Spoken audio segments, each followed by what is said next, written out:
विद्यार्थियों, आज अपन नया टॉपिक चालू कर रहे हैं, वृत्त की परिधि व वृत्त का क्षेत्रफल। ठीक, chapter number 15, circumference and area of circle. अब आज अपन सबसे पहले बात करते हैं कि वृत्त किसे कहते हैं। देखिए बेटा, ये एक समतल है, समतल के अंदर ये गोलीय आकृति है, ये कहलाती है तुम्हारी वृत्त। या फिर ये कहिए सही प्रकार से कि ये एक निश्चित बिंदु है। क्लियर? ये एक निश्चित बिंदु से बहुत सारे ये बिंदुओं के समूह हैं, ये बिंदुओं का समूह है, इनकी ये निश्चित बिंदु से दूरी बराबर होती है तो ऐसी आकृति जनरेट होती है, बनती है, वह कहलाती है वृत्त। क्लियर? ये एक निश्चित बिंदु है, इससे ये बहुत सारे अनंत बिंदु हैं, इन बिंदुओं को अपन मिलाने पर जो आकृति बनती है ये आकृति कहलाती है वृत्त। ये केंद्र है, ये केंद्र है, केंद्र से लेके ये परिधि की दूरी ये कहलाती है त्रिज्या। और ये अगर त्रिज्या सीधी आगे तक चली जाती है ये कहलाती है व्यास। और इस व्यास ने वृत्त को दो भागों में बांट दिया, एक ऊपर का भाग और एक नीचे का भाग, और ये कहलाता है आधा वृत्त, अर्धवृत्त। ये क्या कहलाता है? अर्धवृत्त। अब वापिस देखिए बेटा, ये यहां से लेके यहां तक की दूरी, ये जो व्यास है ये त्रिज्या का दुगना होता है। अगर अपने इसकी त्रिज्या r माने तो ये होता है 2r। क्लियर? अब यहां से लेके यहां तक की लंबाई, ये अपने पास सीधी लंबाई है नहीं, कर्व है, इसलिए इसे अपन नाप नहीं सकते। इसके नापने के लिए अपन क्या करते हैं बेटा, इस पर एक धागा रख देते हैं, वो धागा इसको पूरा ढक लेते हैं और उसे काट कर अपन वापस रखते हैं तो ये सीधी लंबाई में आ जाता है। और अपन देखते हैं बेटा, जब इसको अपन यहां से लेके यहां तक इस आकृति को जो धागा रखा है उसे अपन नापते हैं तो धागे की लंबाई इस व्यास के 3 गुने से थोड़ी सी ज्यादा होती है। क्लियर? ये जो है यहां से लेके यहां तक की इसकी लंबाई इस व्यास के दुगने तिगने से थोड़ी सी ज्यादा होती है। तो यानी कि यहां से लेके यहां तक किसी भी आकृति की, जैसे अपन छोटी क्लासों में पढ़े, किसी भी आकृति की समस्त भुजाओं का योग परिमाप कहलाता है। इसी प्रकार से वृत्त की यहां से लेके यहां तक की ये जो दूरी है ये कहलाती है परिधि। ठीक? और परिधि और व्यास का अनुपात,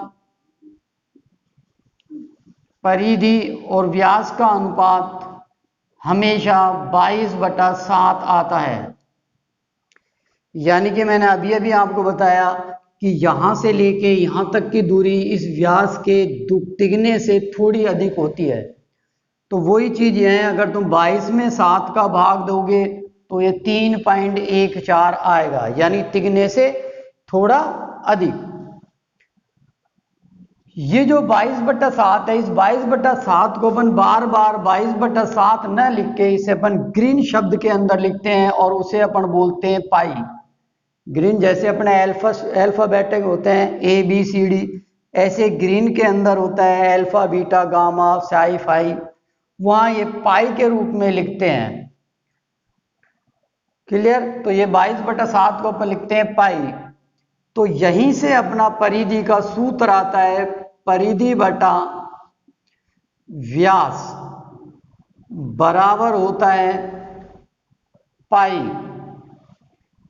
नीचे कोई अंक नहीं है तो 1 लिखेंगे, परिधि बराबर व्यास होता है त्रिज्या का दुगना तो इसे 2r लिखेंगे, ये पाई तिरछा गुणा करेंगे, परिधि बराबर 2 पाई।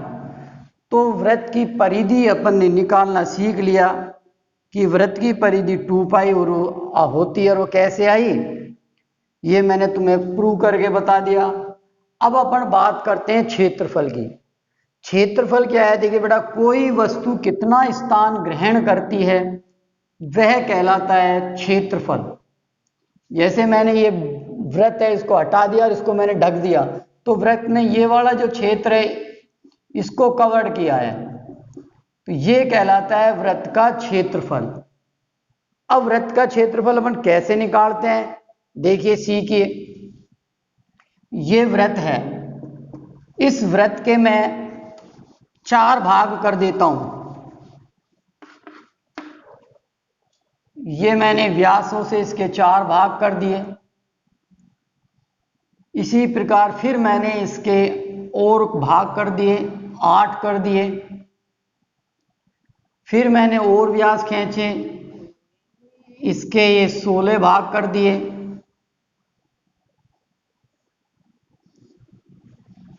इन 16 भागों को मैंने काट कर, ये जो भाग है 1 2 3 4 5 6 7 8 9 10 11 12 13 14 15 और 16, इन 16 भागों को काट कर देखिए बेटा मैंने इस प्रकार से लगा लिया। ये पहला भाग, ये दूसरा भाग, ये तीसरा भाग, चौथा भाग, पांचवा भाग, छठा भाग, सातवां भाग, आठवां भाग। ऊपर की तरफ फिर मैंने ये रख दिया 16वां भाग, 17वां भाग, 18वां भाग, 16 15 14 13 12 11 8। तो ये जो भाग थे इन्हें मैंने काट कर इस प्रकार रख दिए, ऐसे ही नीचे की तरफ, ऐसे ही ऊपर की तरफ। अब इन भागों को अपन और भी छोटा करें बेटा, और भी छोटा करते जाएं तो आप देखेंगे कि ये जो चीज है, ये आपका चाप सा दिख रहा है, ये और भी छोटा होता चला जाता है और एक टाइम में अपन छोटा करते करते देखते हैं कि ये एक सीधी रेखा बन जाती है। क्लियर? और ये सीधा रेखा बनने के बाद ये आकृति है, ये जो है आयत बन जाती है। और आयत का क्षेत्रफल अपन जानते हैं लंबाई गुणा चौड़ाई। अब आपके पास आती है लंबाई, यानी कि यहां से लेके यहां तक की दूरी कितनी है। अब देखो बेटा, ये मैंने नीचे के 8 भाग लिए हैं और मैंने अभी आपको बताया कि ये व्यास इसे 2 भाग में बांट देता है, और ये जो नीचे वाला भाग अर्धवृत्त कहलाता है। और अभी मैंने तुम्हें बताया वृत्त की यहां से लेके यहां तक की दूरी, ये पूरी की पूरी ये कहलाती है परिधि, ये 2 पाई आर है। जब पूरे की ये परिधि 2 पाई आर है तो आधे की यहां से लेके यहां तक कितनी हो गई?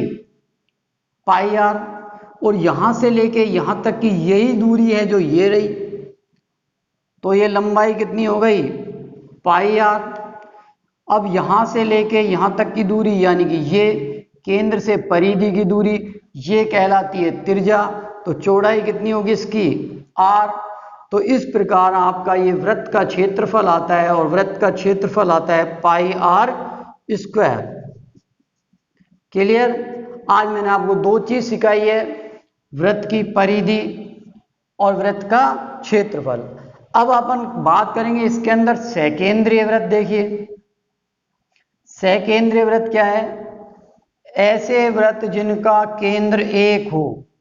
एक वृत्त ये है और एक वृत्त ये है, इन दोनों का केंद्र एक है, ये कहलाते हैं सकेंद्रीय वृत्त। इनके से ये जो भाग बन रहा है ये कहलाता है परिबद्ध भाग, या फिर इसे अपन बोलते हैं वलयाकार भाग।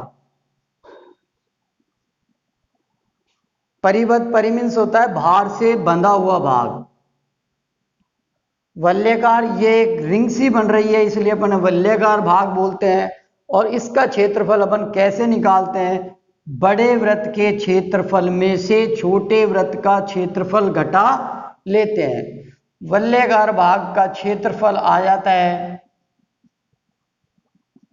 बड़ा वृत्त है यहां से लेके यहां तक, इसकी मैं त्रिज्या मान लेता हूं R1, छोटे वाले वृत्त की त्रिज्या मैंने मान लेता हूं R2। तो ये जो वलयाकार भाग है इसका क्षेत्रफल आ गया पाई R1 square minus pi R2 square. दोनों में पाई कॉमन है, पाई कॉमन ले लो, R1 square minus R2 square.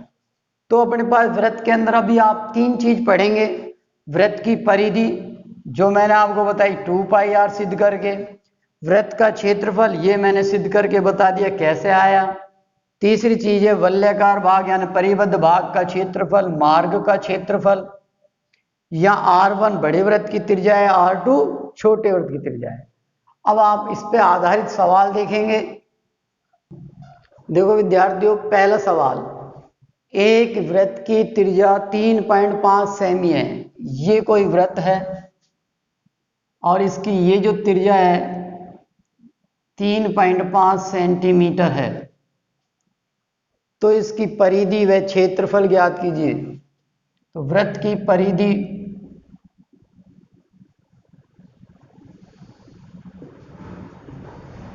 वो आपको ज्ञात करनी है, वो होती है 2πr,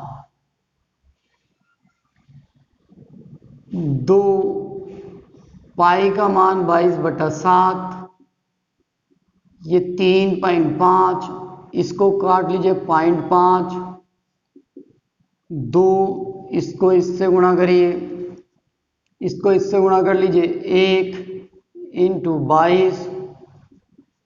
22 सेंटीमीटर। अब वृत्त का क्षेत्रफल,